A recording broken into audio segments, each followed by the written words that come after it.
Hello, I hope you are having a wonderful, wonderful day. Today I want to talk a little bit about endings. So as we're getting close to when we need to turn in our rough draft, you're probably getting close to writing your ending, or you've written an ending already to your story, and maybe you're kind of thinking about if you like it or not, if you think it's good. So I wanted to talk a little bit about endings. When we're writing the ending of our story, our goal is to write an ending that is satisfying in some way to our reader. That doesn't necessarily mean it's exactly what they want or exactly what they expected. It just means that it satisfies something from the story. We want it to be logical based on the story that we're telling.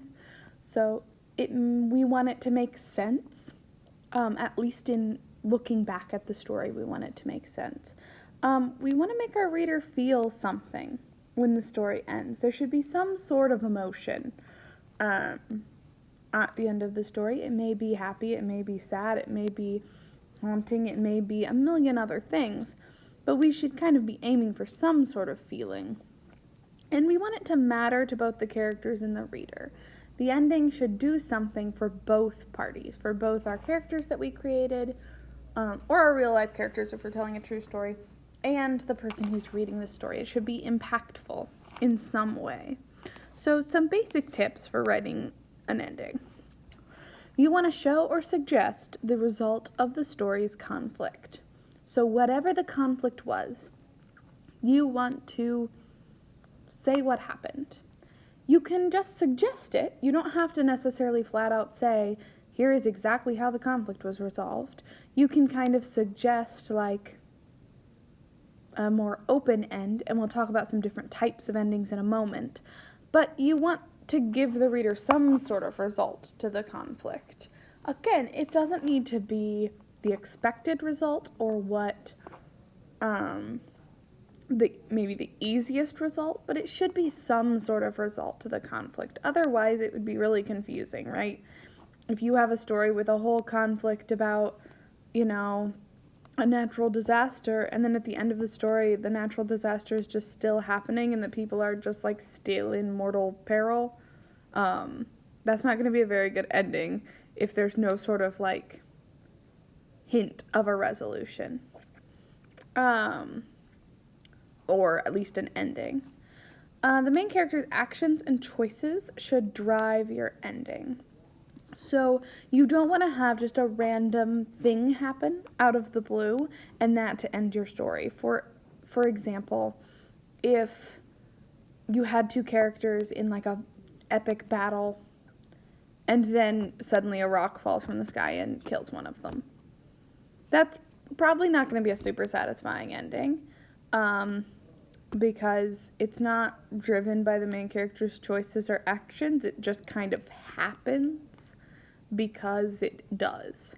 So you don't want the ending to just kind of happen because you needed to write an ending, so something happened and the story ended. You want to make sure that you are, letting the main character's actions and choices and decisions sort of drive that ending forward. You want to, like I said, you want to avoid giving characters a magical or coincidental escape route. So you want them to actually deal with the problem. So you don't want it to be like, here's the problem, and they're trying to figure out a solution, and then there's like a magical weapon that solves it for them. Or a magical spell, and they're just like, oh, cool, and now the problem's solved. Just because that's not very satisfying. It's not very... It just doesn't, like, do it for the reader. It's just kind of like, well, okay, I guess that happened because it happened. And that's not really what we're aiming for. And then you want to connect the ending to elements in the beginning and middle of your story. So, again, let's say you're writing a mystery and you want to reveal the killer or the whoever, the mystery is about. If you introduce a character right there at the end, and we've had no hints that that character even existed beforehand, that's not going to be a satisfying mystery ending because we couldn't have solved it if we wanted to. It's not connected to the rest of the story. It's just like, oh, and this guy did it. And you're like, who is that? So you want to make sure you're sort of connecting elements together so that the ending fits with the rest of the story. You don't want it to feel like you just tacked it on at the end. So let's talk about a couple different types of endings. The type of ending you choose really just depends on the story that you're trying to tell. Certain types of endings are going to go better with certain types of stories. What you're trying to do with theme and characters and things like that is going to dictate what you do with the ending. So the first type of ending is a resolved ending. And a resolved ending means that you tie up all your loose ends neatly. You basically answer every question. When people leave the story, when your readers end the book or close the story, they feel like their questions have been answered. They might have some small little questions about some specific details, but like all the conflict is wrapped up. There's no tension left. Everything seems good. There's no indication that we should be worried about the future for the characters or anything like that. Some examples are like Finding Nemo, Pride and Prejudice, the show The Good Place, The Lion King, Hamlet. Some tips: resolved endings do not have to be happy. Hamlet, for example, most of the characters are dead at the end of Hamlet. So it's not happy, but it's resolved. We know what has happened. There's no real questions left. There's no real tension left, because everyone is dead. So happy and resolved are not the same thing, but happy endings are usually resolved endings. You want to make sure that all the threads are tied up by the end. All the plot threads, all the conflict threads, you want those to kind of be resolved. You want to kind of know where all your characters are going after this, or like have a sense that they are good or bad, depending on the ending you're going for. So that's a resolved ending. That is option number 1. The next option is an unresolved ending. So this is an ending that leaves unanswered questions and unsolved problems. This one's often used in like the first book of a series, so like the first Hunger Games book or the first Divergent book. Those are unresolved. They don't answer all of our questions.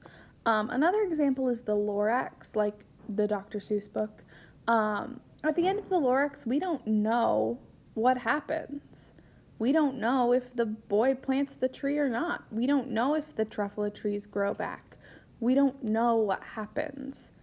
An unresolved ending can be tricky because you still want to make sure it feels like an ending, which can be a little difficult. So you want to leave the reader with more questions than answers, but you want to make sure you answer some key questions or solve some part of the problem so that it feels like an ending. So a lot of times in like series, what will happen is what we thought was the main problem will be solved, and then a new, even worse problem is revealed in the last bit. For a short story, that's probably going to be difficult to do because it's short. You probably don't have time to resolve a whole conflict and introduce a new one, or add on to that conflict. So what you're probably going to do is something more like the Lorax, where you get part of the answer, but you don't quite show what happens next. Like I said, unresolved endings can be really cool. They can do a lot thematically, but they're a little tricky. You don't want it to feel like you literally just stopped writing in the middle of a page and said, okay, I'm done. All right, next type is an ambiguous ending. The word ambiguous means something is open to interpretation. There are multiple ways we could understand it. In an ambiguous ending, there is a resolution, but it is unclear. So some examples are like The Giver, a story called The Lady or the Tiger, and the movie Inception. So if you're trying to write an ambiguous ending, you want to show something important that could tell the reader the resolution, but don't quite reveal it. So tell them that there is a resolution, but do not tell them which one of two it is. Usually there are kind of two options, and it's unclear which has happened. An ambiguous ending is going to be really good if you want your reader to leave your story asking big questions about the world.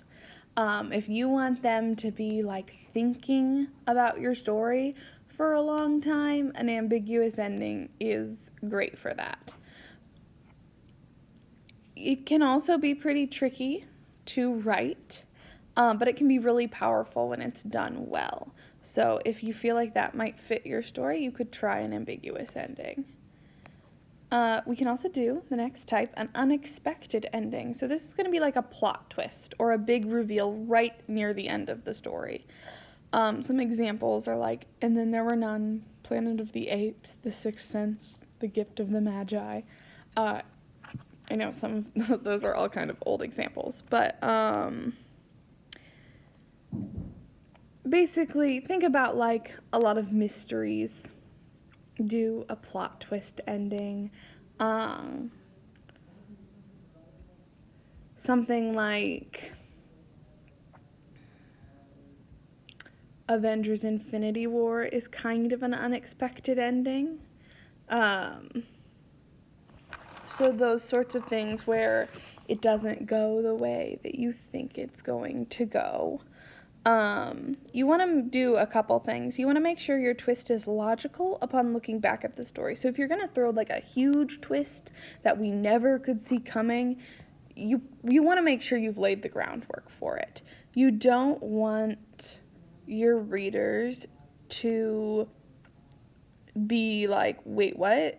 And then look back at the story and be like, how did this even happen? So a good plot twist has hints throughout the story that you're not gonna catch unless you already know the twist. And then you want to make your twist thematically relevant. So it should have some sort of meaning to the story usually.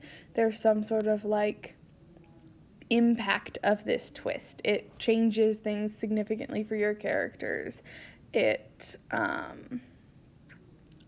does things for the story that you're trying to tell. An unexpected ending can be really, really cool. Great for mysteries, thrillers. And you can also do a twist in like a more dramatic story if you're trying to tell kind of like a sadder or more serious story. Sometimes a twist ending can work really well there too.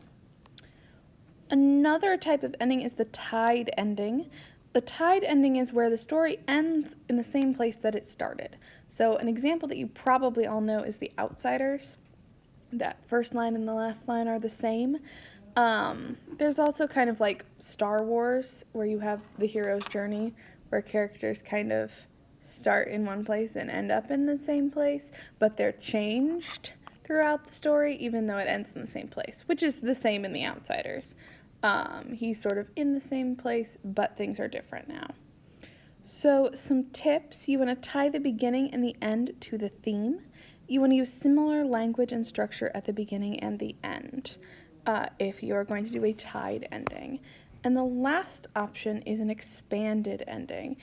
This is going to be a resolved ending plus even more information about the future. So in a book, this is usually an epilogue. So like the 7th Harry Potter book has an epilogue. The Lord of the Rings movies or books, that main series has sort of an extended ending. If you really want your characters to reflect on the themes and relationships in the story, an expanded ending is a good idea for you. It works best if readers have a strong emotional attachment to the story and characters. So it's not going to work super well if you haven't built that relationship and you haven't sort of given the reader connections to the story. An extended ending is going to be super useful for sort of giving your reader that powerful, moving kind of ending. Okay, think about your ending, think about what types you want to use, think about some of those tips and see what you can come up with. Have a fabulous day.